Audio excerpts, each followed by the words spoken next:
Hi hello friends, எல்லோரும் எப்படி இருக்கீங்க? நல்லா இருக்கீங்களா?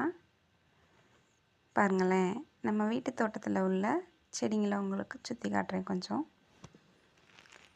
இதோ கத்திரி செடி போட்டிருக்கோம் பாருங்கள். இப்போ தான் காய்கள்லாம் அப்படியே பிடிக்க ஆரம்பிக்குது. பூ பிஞ்சு எல்லாமே இருக்குது பாருங்களேன். நமக்கு வீட்டுக்கு தேவையானதை ஓரளவுக்கு நாமளே தயார் செஞ்சுக்கலாம். இதோ இருக்குது பாருங்கள்.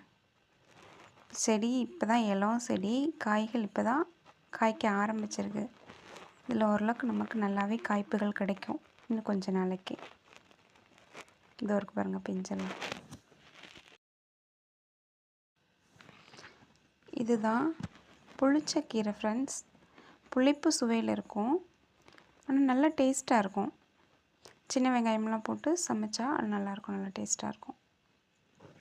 அடுத்தது பாருங்களேன், இந்த புல் மாதிரி இருக்குது பாருங்கள், இது எல்லாம் பூண்டு. இது இப்போ தான் சின்னதாக இருக்குது. இது நல்லா விளைஞ்சி வந்தது அப்படின்னா அடியில் பார்த்தா நல்லா பூண்டு, நமக்கு வீட்டுக்கு தேவையான பூண்டு அதிலே எடுத்துடலாம். இதோ குட்டி குட்டியாக சின்ன சின்ன நாற்று மாதிரி இருக்குது பாருங்கள், அது வந்துட்டு கத்தரி நாற்று. நெக்ஸ்ட்டு பேட்ச் இப்போ முன்னாடி பார்த்தோம் இல்லைங்களா, அது காய்ச்சி முடிகிறப்போ இதை எடுத்து நம்ம நட்டோம் அப்படின்னா நமக்கு நல்லா காய்கள் கிடைக்கும். இதோ வீட்டுக்கு தேவையான தென்னை மரம்.